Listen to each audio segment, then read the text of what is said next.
Welcome to Shield of the Republic, a podcast sponsored by the Bulwark and the Miller Center of Public Affairs at the University of Virginia, and dedicated to the proposition articulated by Walter Lippmann during World War II that a strong and balanced foreign policy is the indispensable shield of our democratic republic. I'm Eric Edelman, counselor at the Center for Strategic and Budgetary Assessments, a Bulwark contributor, and a non-resident fellow at the Miller Center.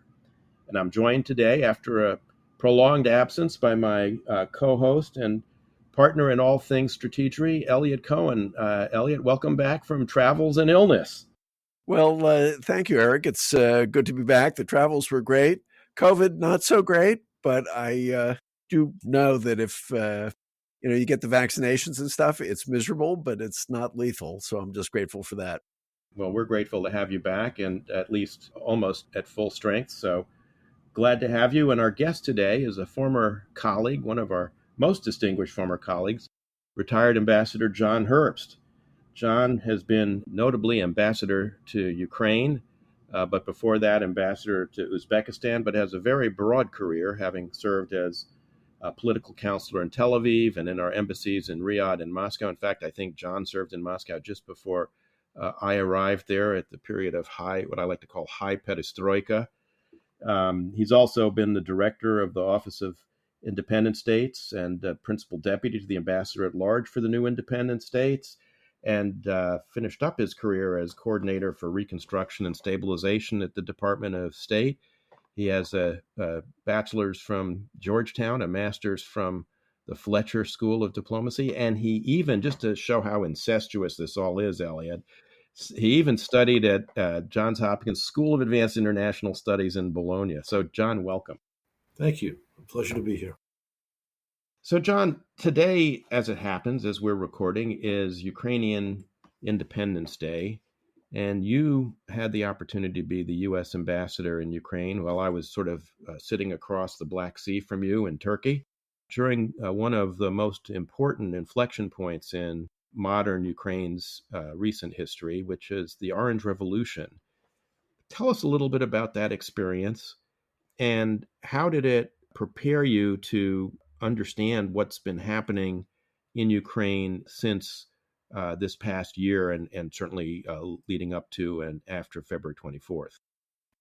For the audience's benefit, the Orange Revolution was when the old-style regime in Kiev tried to falsify the 2004 presidential elections. And the opposition that actually won the vote, but under the first official tally had lost it, poured out into the streets in demonstrations, which ultimately led to a third round vote, which the opposition won. And this was a geopolitically important moment for two reasons. The first is the Kremlin was fully behind the efforts to steal the election. And in fact, they felt they would be able to get away with it. And so the fact that there was this popular outpouring against the falsified elections was a defeat for the Kremlin. And the Kremlin's association with the efforts to falsify the elections led to a substantial drop in Kremlin support in the center of Ukraine, Kiev and elsewhere, not the east, where at that point Russian support was still substantial, and not in the west, in the Galicia area, where by and large Russia was not popular. But Russia began to lose the center of Ukraine as a result of its efforts to help manipulate the 2004 presidential election. So that was one reason why it was strategically important. The other reason was, and maybe Eric, you and Eliot, since you served in the Bush administration at high levels, might not fully accept this, but I would argue that up until the Orange Revolution in Ukraine, at senior levels of the administration, or specifically in the White House, there was a sense that we should be able to get along with Russia. And in the support for the opposition following the falsified election, the Bush administration began to push back hard against Kremlin activities and to see Moscow's policies in a clearer light. The policies which now we see as truly dreadful, we were beginning to recognize, albeit only tentatively then. And I could provide support for what I've just said, but I'm not No, sure you want to I go. actually agree with that totally. Yeah, I wouldn't disagree with that at all. You know, I've in fact in recent months I've been reflecting on some of the conversations I had with the secretary and others, you know, particularly about Medvedev and so on, Yes, who's just shown himself to be simply a slightly smoother thug.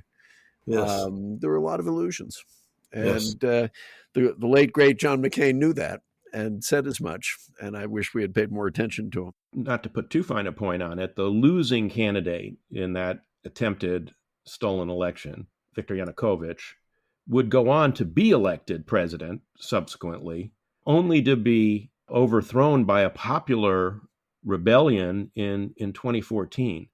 Correct. I was stunned, and I wonder whether you were, John, reading the long account in the Washington Post that appeared over this past weekend, although it's been online for a week or more, about the intelligence failure by the FSB leading up to the election.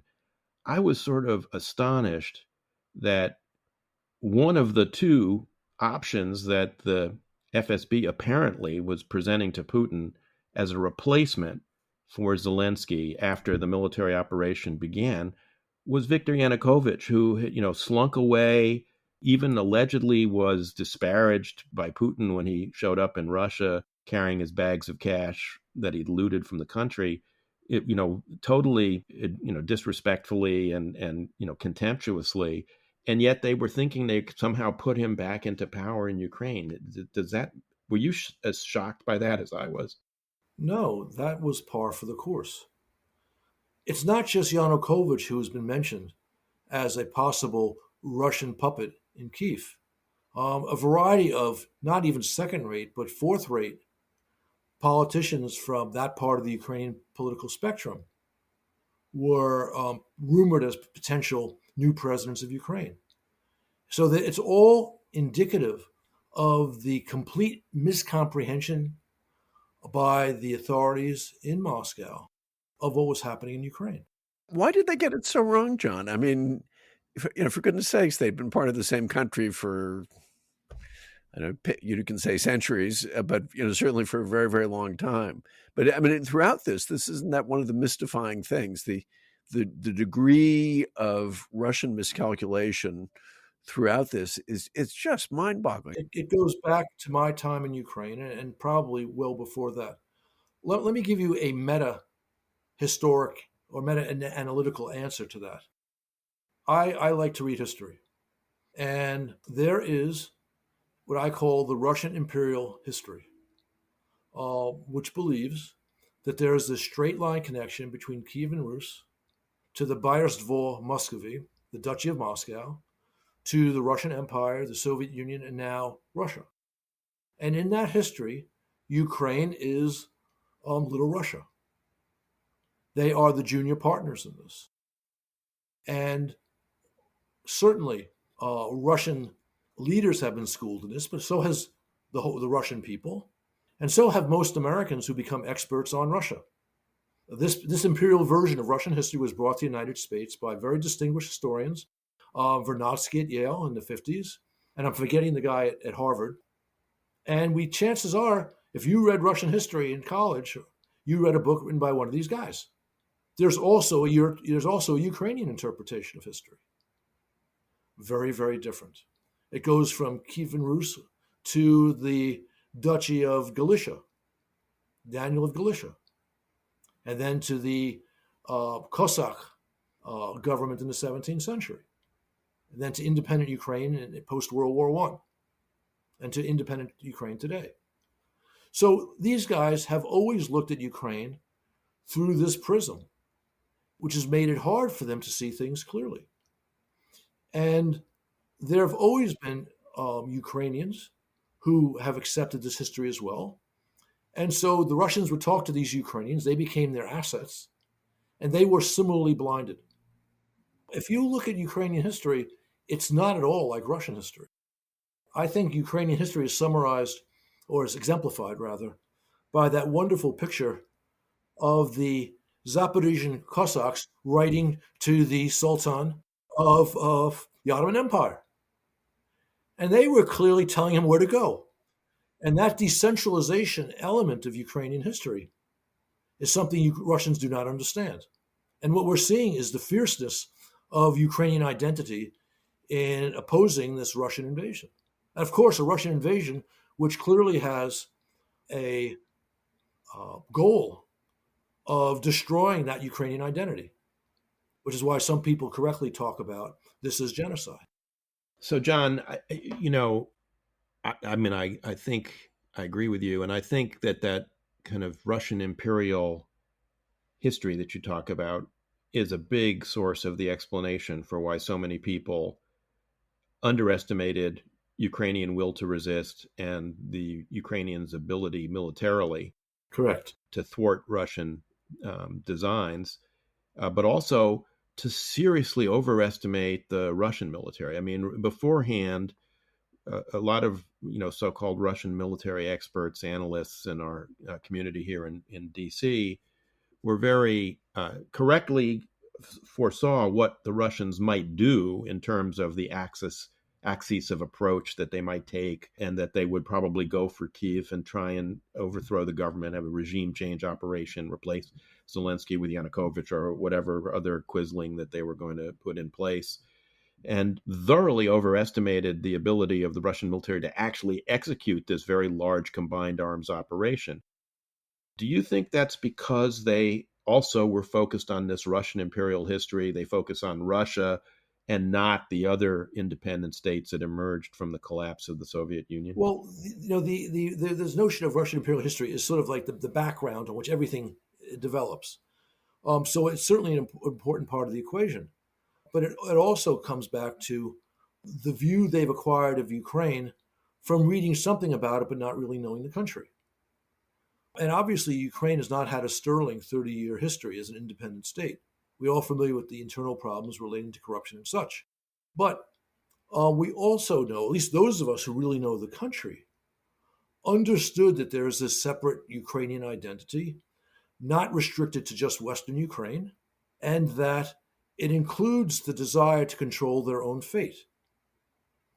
So what that meant to me as an analyst, in 2013, 2014, as this crisis was brewing, was that an important element of the Ukrainian political scene, not necessarily a positive element, the oligarchs, were going to come down four square on the side of Ukraine because they didn't want to be part of the Russia world. They knew that in the Russian world, the oligarchs in Moscow with the connections to the Kremlin would eat their lunch. And that's why they stood up. I mean, we don't like Kolomoisky, but he did very important stuff in Dnipro as the Russians started the war in 2014. And I don't think that Ukraine would have survived in Donbass if Akhmetov had not thrown his weight into the fight in May of 14, in Mariupol specifically. And this was all understandable if you paid attention to Ukraine, as opposed to having certain myths about the country. And then you read up on it, and those whatever you read would reconfirm your myths, so you couldn't see things plain. And of course, that also neglects the fact that as junior partners in the Soviet enterprise, the Ukrainians were an important force. I mean, the rocket industry, right, is in Ukraine's east. And turning to the cultural side, Ukrainians make up certainly a large number, maybe even a majority, of all Moscow Patriarchate priests. So in all these elements, if Ukraine was not solid, you as Russia have a problem. And that relates directly to your question about the failure of the Russian military effort, besides the fact it was simply stupidly conceived. I mean, as you know, Eric, I'm part of a network which includes lots of retired 3 and 4 stars. And Ben Hodges was explaining to me in December, there's no way that with the disposition Russia had, 200,000 troops on Ukraine's borders, they'd be able to seize Kyiv. And of course, he was right. At some point, I'd like us to talk a little bit about what the long-term implications of this are. I've been reading Dominic Levin's excellent book on the run-up to World War I from the Russian point of view. And of course, what's striking about the opening paragraphs, literally the opening paragraphs, is he says, well, if Ukraine is not part of the Russian Empire, then there really isn't a Russian Empire. I mean, which I think really it's the point that you're making, the centrality of Ukraine to Russian imperial power and, to some ways, the Russian self-conception. We've all been focused on the day-to-day and the blow-by-blow, quite understandably, and of course the future is murky. But if there's one conclusion that I think is pretty straightforward to draw, it's Ukraine is not going to be part of a new Russian empire. The Russians have consolidated Ukrainian national identity in quite astounding ways. There's going to be hatred that goes on for generation after generation after generation. I can imagine a Ukraine that fits into the West because it's a Western kind of country in some respects. What does it mean for Russia if Ukraine is permanently and profoundly alienated? I think, yes, as Brzezinski said, there's no Russian empire without Ukraine. But I think, more importantly, a Ukrainian victory in this war probably means, or let's put it this way, it substantially increases the odds that Russia could become a quote unquote normal country. And let me turn to my favorite Kremlin approved analyst, Dmitry Trenin. Trenin wrote a book, I don't know, it was 2002, 2003, called something like The End of Eurasia. That may have been it. And in that book, he laid out the Siloviki view of history, which is very much that Russian imperial view of history, and how that may have made sense for Russia in the past, but was not a good guide for a future Russia, and that Russia understood that and was moving away from that past. Now, of course, Trenin was spectacularly wrong, as events which crystallized during the Orange Revolution made clear. So he had to rewrite that book a few years later. But the point is, a guy, a former intelligence officer, someone who's now rabid because the hammers come down in Russia. You have to be fully supportive of this fool's venture, but who understood that Russia could only prosper by distancing itself from its old habits. And I think that his analysis was absolutely correct. That to succeed in today's world, you have to empower your people, because this all depends upon people talent to unlock technology. And this is all part of it. The same kind, and Kluchevsky famously said, I say I like history, and what I'm giving you is a paraphrase: when Russia marches, the Russian people suffer. And we see that spectacularly reaffirmed right now. So I believe that Russia cannot remain a great country, a world power, unless it changes its political style. And again, the fact that a longtime Razvedchik, who always wants to be within the Kremlin-approved penumbra, understands that, to me, says there are lots of people in the official elite who understand this. I know, I agree totally. I mean, John, when you and I were serving in Moscow and as the Soviet Union was coming unraveled, I'm sure you had the same experience I did, of many, many Soviet citizens saying, in a post-Soviet, Russia, we want to become a normal country. We want to be normal. And for all of his flaws, I think Boris Yeltsin was trying to take Russia in a direction of a normal country.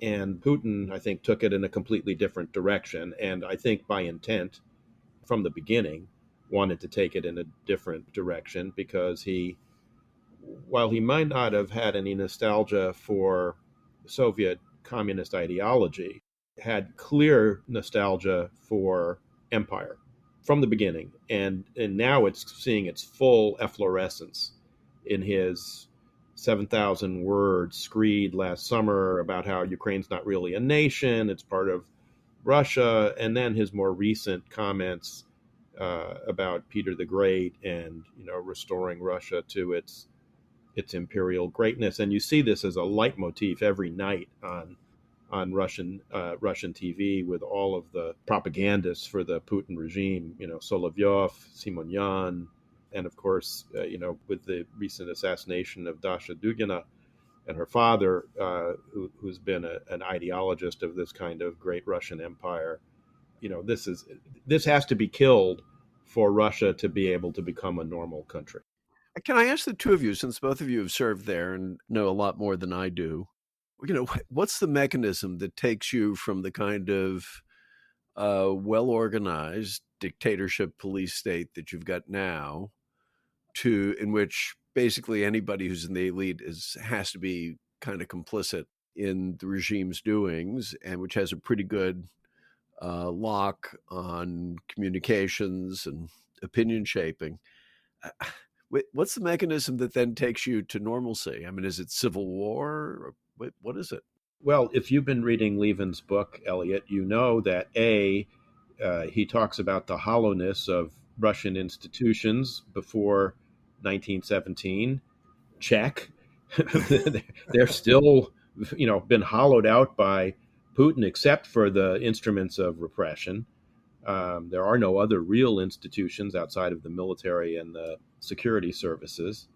And the other historic means for doing this has been military defeat, which is what broke apart the empire in 1917, and as Levin describes in the book, the collapse ultimately of the Russian army. And we might see that again. I think watching the Ukrainians sort of pick apart interstices of Russian logistics around Kherson, bridge after bridge, one bridge at a time, one road at a time. It's going to be very difficult to sustain the rather large force that's down there now, which they suckered the Russians, I think, into sending down from the Donbass because they kept talking about this big counteroffensive that they were going to launch, and the Russians walked into this. And how are they going to sustain that force over time? After a while, if you don't have food, you don't have gas for your trucks, and you can't operate, and people start to walk away. I mean, that's a real possibility. John, would you agree with that? Yes, and I would add, it wasn't just what happened after the Russian defeat in World War I. It happened in the Russo-Japanese War, where you had some significant reforms because you had the revolution of 1905, but you had significant reforms as a result. After the Crimean War, you had major reforms when the Russian defeat there. And of course, at the end of the Cold War, the Afghan War, the fall of the Soviet Union. So, and it's also worth recalling that it took 2 years, but 2 years after the Cuban Missile Crisis, Khrushchev was gone. And related to this, we don't have the best information on Russia and what's going on at elite levels in Russia, but any analysis of the two videos, the video a few days before the invasion, where you had Putin with all of his Siloviki, and everyone was appalled as he was talking about things, and then the one right after the invasion, where it was Putin with Shoigu and Gerasimov, where they were clearly appalled as he was talking about raising the nuclear alert. So this is Putin's baby. And I think that ultimately this will lead to a change in leadership, although ultimately could mean years down the road. So can I ask the two of you one other question? It's not gossipy, but it's fascinating detail.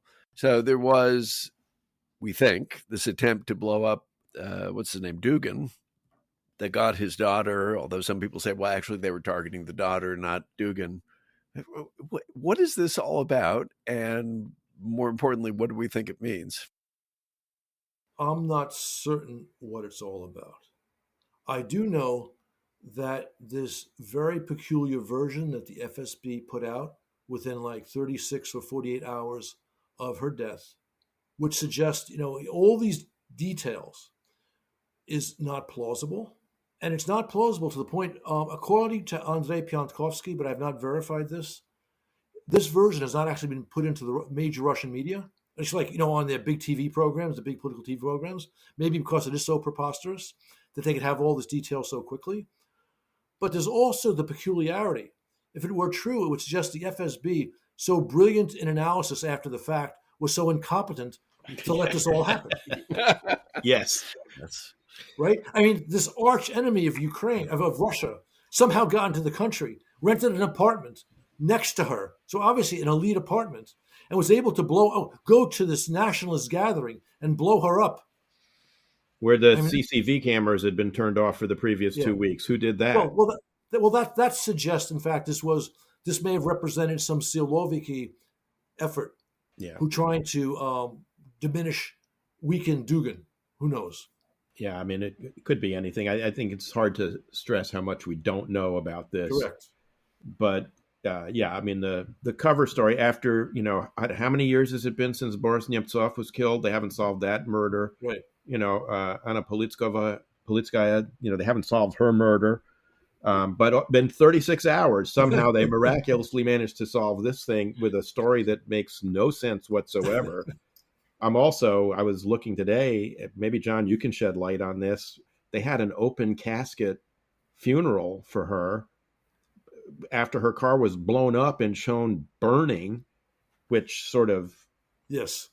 is a little bit mystifying, to say the least. So there's a lot we don't know about this, but it could easily be, Eliot, before we started in the green room, is saying, do you have any good theories? And I go, no, but I got a whole bunch of bad ones. So, I mean, could be, he's reputedly close to the GRU. So this could be some kind of FSB, GRU, feud that we don't understand.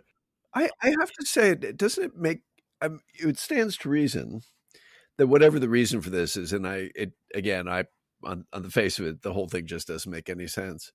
This has to be unnerving for a lot of the Russian elite, I would think, particularly the people like Solovyov and Simonyan and others, because no matter what the explanation is, it can't be good for them. Even if it's some really ticked off veteran of Ukraine who lost friends there and decided on this as a way of taking revenge. No matter what the explanation is, it has to be at least disconcerting, to put it mildly.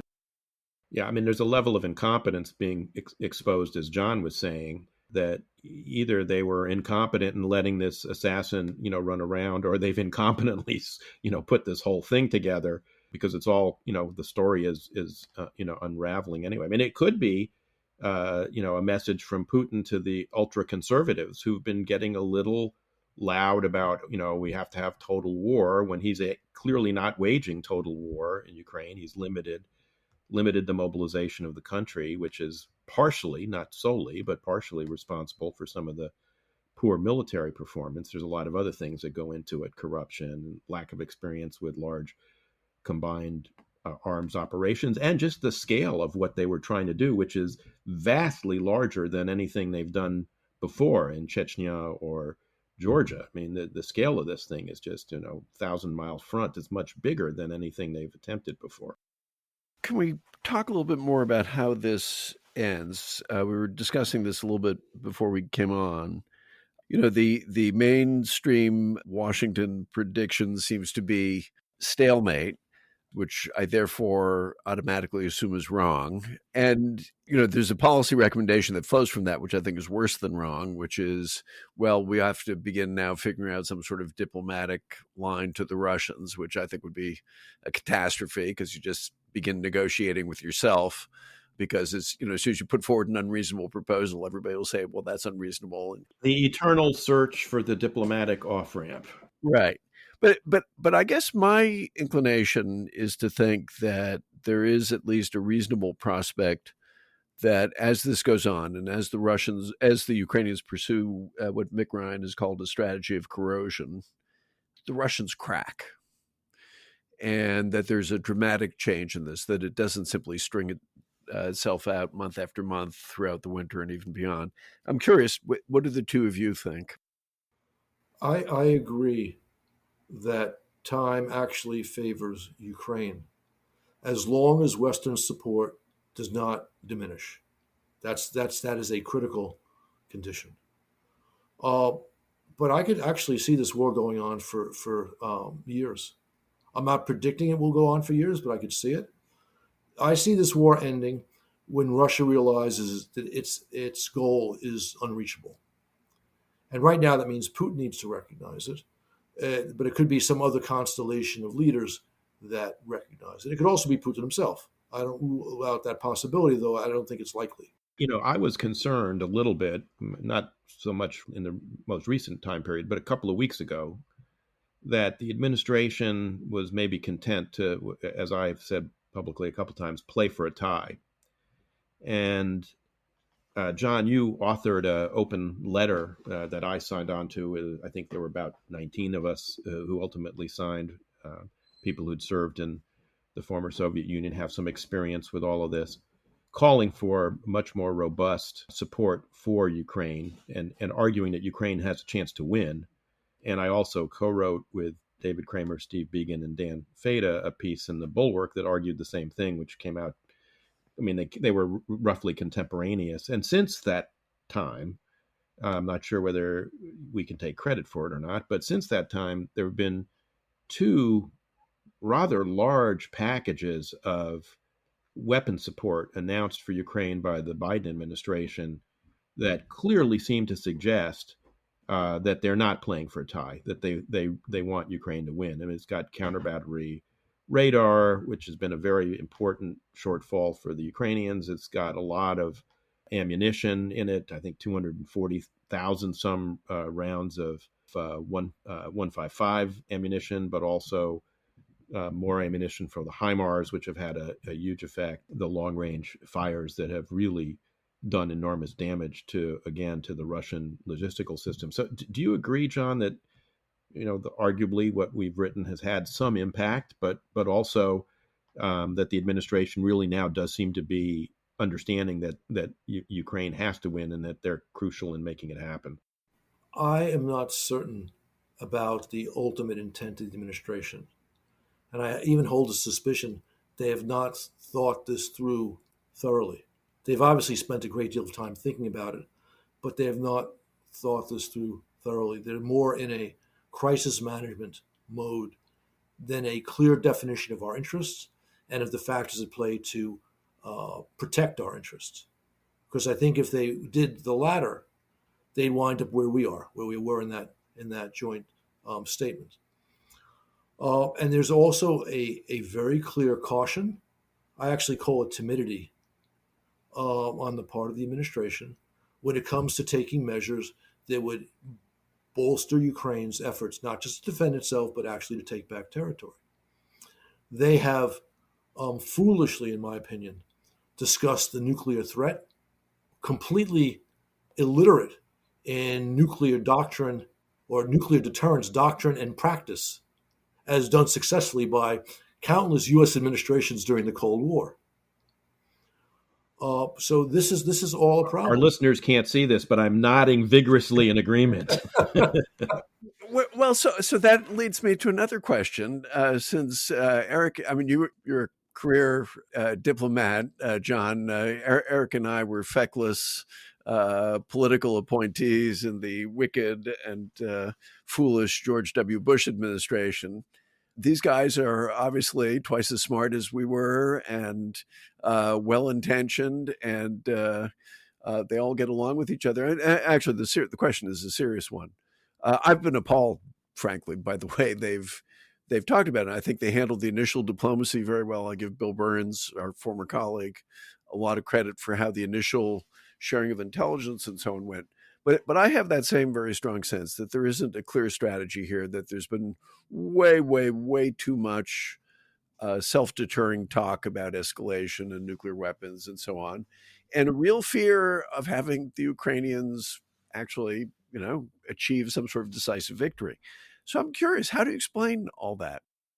Explain this caution or explain the arms package in light of that? No, well, the caution, I mean, the arm, actually, I'm curious, you maybe talk about both. The arms package, I think my sense is what's happened is they've gradually, they're gradually easing their foot off the brake, A, and B, I think Biden is somewhat tougher and more hawkish than his advisors. That may be mistaken, although I think Austin may be the most hawkish one of the bunch. So I guess I do tend to think that they're taking the foot off the brake a bit. But the other stuff I find baffling too. The pattern is very clear. They say no to the request that they should say yes to, and over time, that no turns into a yes, but it takes time. And even when it turns into a yes, they do it in droplets as opposed to substantial supply. Yeah, this is Eliot's point that they're titrating this out, you know, Yes, with a yes. eyedropper. But there's also another element. I think they are overly cautious or even intimidated by Putin's nuclear threat, so that's a factor. But they also don't like public criticism. So they react to that in ways that encourage more such criticism. And to me, that's why we do these letters. Incentivizing our bad behavior, yes. Let's get into the escalation dynamic here because I think it's an interesting question. I agree totally with what you've said about their illiteracy in fundamental nuclear deterrence. I think Frank Miller and I actually wrote something about that last week.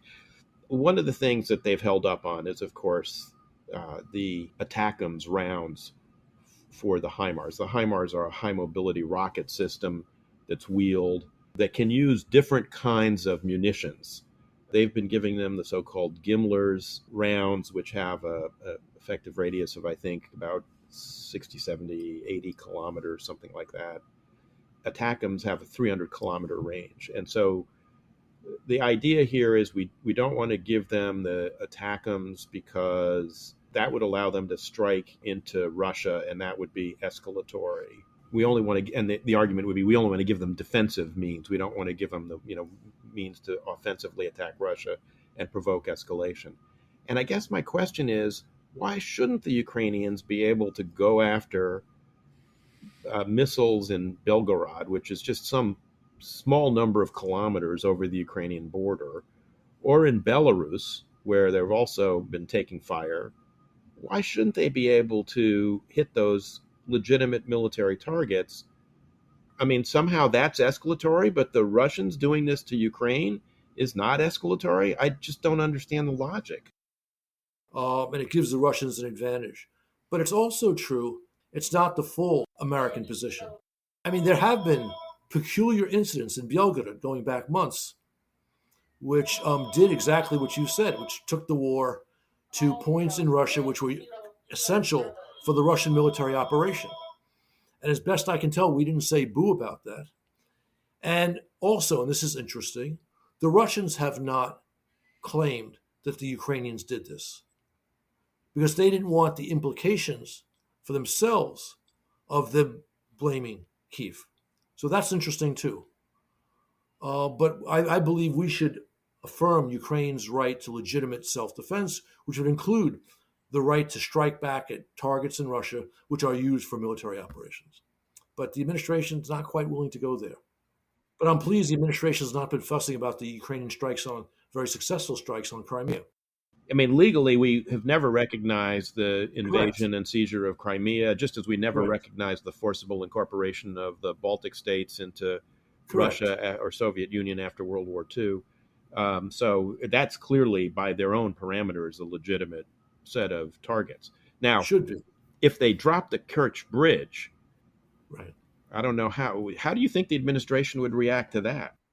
I mean, look, this is speculative, but given what I've seen, I would not be surprised to learn that they've counseled against it. It would be, from my standpoint, it would be a natural thing for Ukraine to do. Yeah, me A, too. because it's logistically important, but B, because it would be perhaps even more dramatic than sinking the Moskva, right, the flagship of the Russian Black Sea Fleet. Yeah, to be clear to our listeners, this is a bridge built by the Russians after the seizure of Crimea to link Russia physically to Crimea. And so it's a perfect symbolic target, right? To disconnect Crimea from physically from Russia. Strategic and symbolic, yes.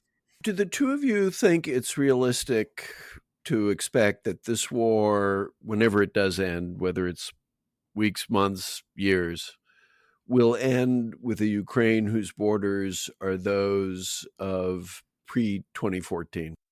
I think the right answer, at least for me, is I don't know. When I've been pressed to define victory for Ukraine, my answer is a Ukraine which has which is secure, fully sovereign, and economically viable.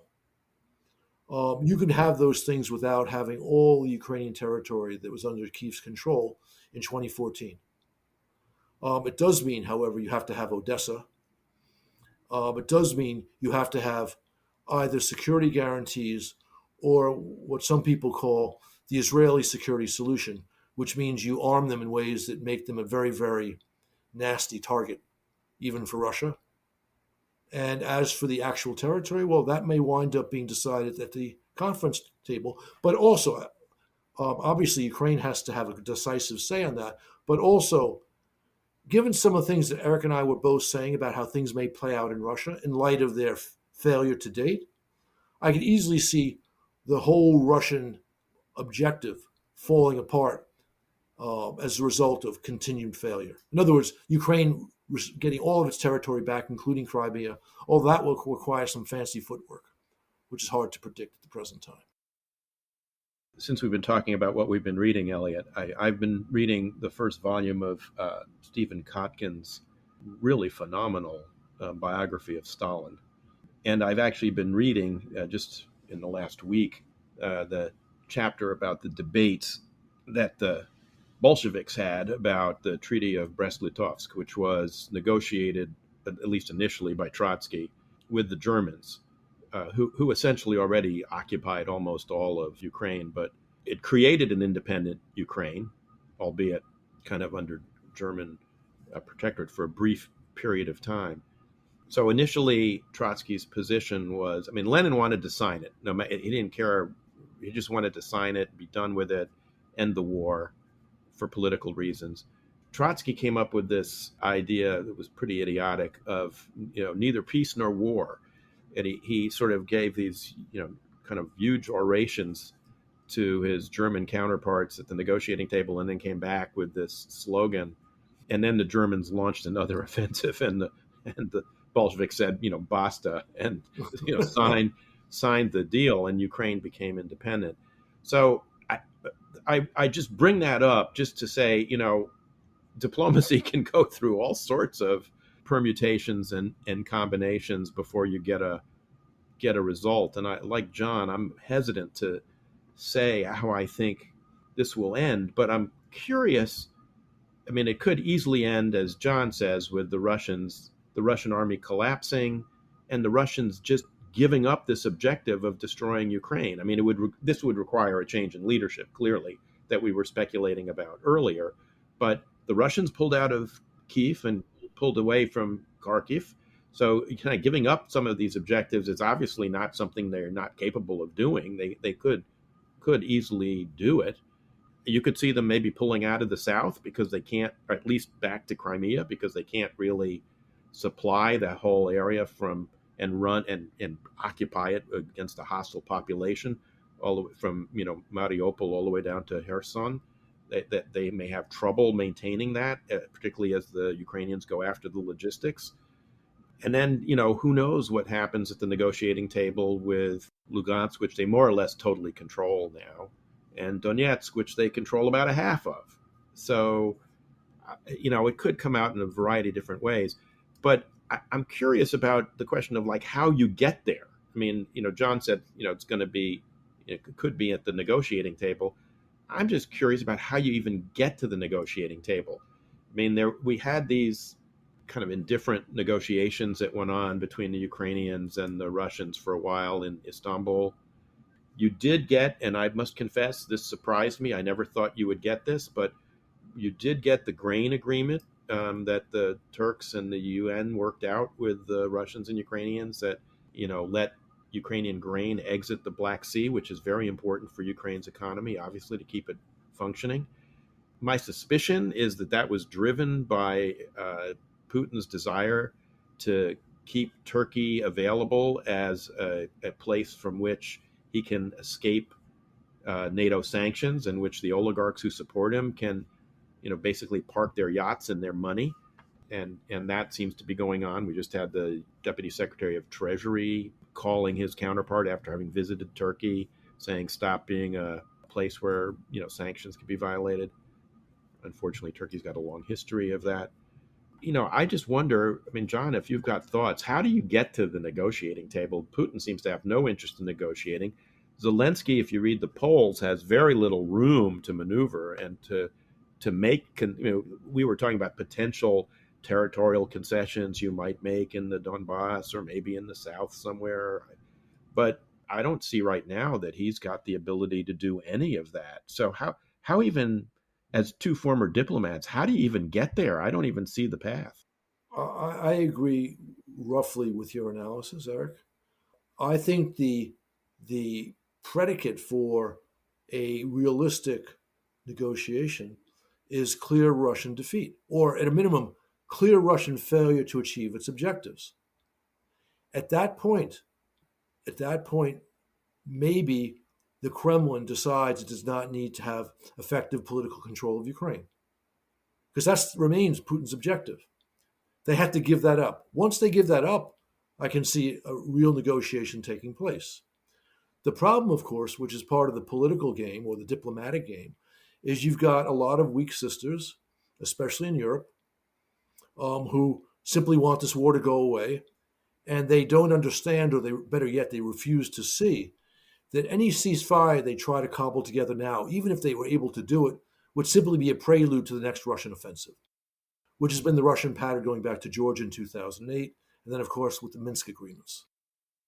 Yeah, sadly I agree. Eliot, do you? I've got one final question for our guest, but do you have? No, I mean, I guess the main thing is I agree with John that this is one of those cases where there has to be some dramatic battlefield events, and I just hope that we can. There is an instinct which is sometimes strong in the State Department, but I think it's pervasive in the U.S. government and in among certain elements of the chattering classes to think war is absolutely terrible, which of course it is. Therefore, we need to have a negotiation. And this is something, Eric, you and I have talked a lot about and even taught together in We a taught a whole class. course about it. There are times when you don't negotiate. Churchill did not want to negotiate with Hitler in 1940. Lincoln was not going to negotiate with Jefferson Davis. There may be a time for negotiation, and of course, you never simply rule it out. But it is a question of timing, and I think, if I may say so, and it's a good thing to have some very distinguished diplomats like the two of your good selves out there saying, you know what, there's a time for negotiations, and this ain't it. On this specific point, Putin is giving us lots of material to drive this home. All the war crimes, the rhetoric coming from not just the Russian media, but a former president of Russia, which has serious scholars talking about genocide. And of course, any territorial concessions mean that you're leaving those Ukrainians to the tender mercies of these people. A truly gruesome prospect. And that's something we need to make sure people understand.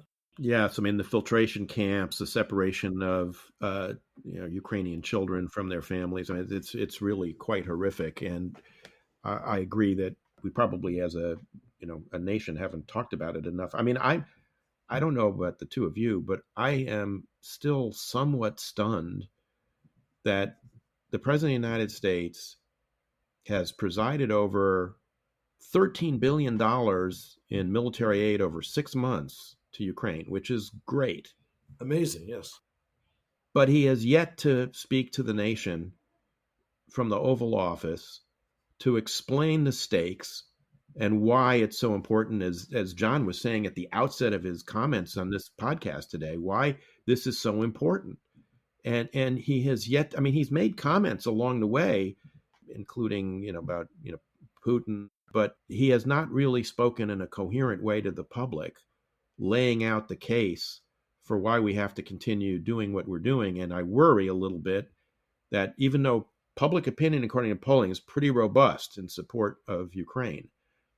John, you emailed me just the other day a poll from the Chicago Council. There's another, I think, a Reuters poll out today that's very similar in terms of kind of robust support for this. But that $40 billion that Congress appropriated is going to expire at some point. we're going to need to go back to the well. And I really worry that there hasn't been the political groundwork laid by President Biden to do that. Just imagine what would happen if Biden were to do that. And before he did that, he reached agreement with McConnell. And so you have Biden do his speech from the Oval Office, then get some time for the Republicans to say something similar right after. How that could shape the political environment here, including going into the midterms, where we're all concerned about the possible increase of quote unquote populist Republican representation. So, John, you've been great with your time. I just wanted to ask you one final question. I mean, we've sort of circled around it, but I want to kind of press you a little bit. How would you grade the Biden administration? We've talked about, that they've been slow. They haven't been as quick as all of us would like with assistance. So we, on this podcast, we've certainly been pushing that since February. In our various writings, all three of us have written about this. Public letters we've done. I mean, they have done a decent job of maintaining alliance cohesion and keeping the alliance together. I give them high marks for that. How do you grade the administration overall? My adjective of choice is adequate. And so if we're turning that into a grade, maybe that's a C plus. Clearly, they've laid out the right framework for pushing back, the three pillars of sanctions, arming Ukraine, and plussing up NATO in the East. Great. But their implementation has been cautious, timid, slow. I try not to get overwhelmed by the passions of the day. I try to take an approach over time when I look at issues. And again, I think if we continue the way we are, Ukraine probably wins. It just takes longer and it's iffier. And so if that's correct, then 20 years from now, we'll say, well, I guess they did okay. They did well because they won. It came out the right way. But since we don't know, we don't have that in the bag yet, I'm concerned about the weaknesses in their policy, which could lead to the wrong approach. So right now, I give them a C or a C plus. Yeah, I mean, I'm a little more generous grade. I give them an incomplete. Well, that's actually a way to dodge the question. Well, I think no matter what, it means all three of us have to keep the pressure on. Yeah, absolutely. Agree with that. Okay. John, thanks, gentlemen. It's been great having you. We want to have you back on Shield of the Republic, but thank you for joining us and helping us welcome Eliot back from his sickbed. Eliot, thank you for struggling to get through the podcast. We appreciate your effort. Well, thanks for the welcome back. I'm glad you didn't, rotate someone else in here when I dropped out for a couple of weeks. I think we did have Bill Crystal in 1 week, but never mind. Okay, fine. Once is okay. And that's all for Shield of the Republic for this week.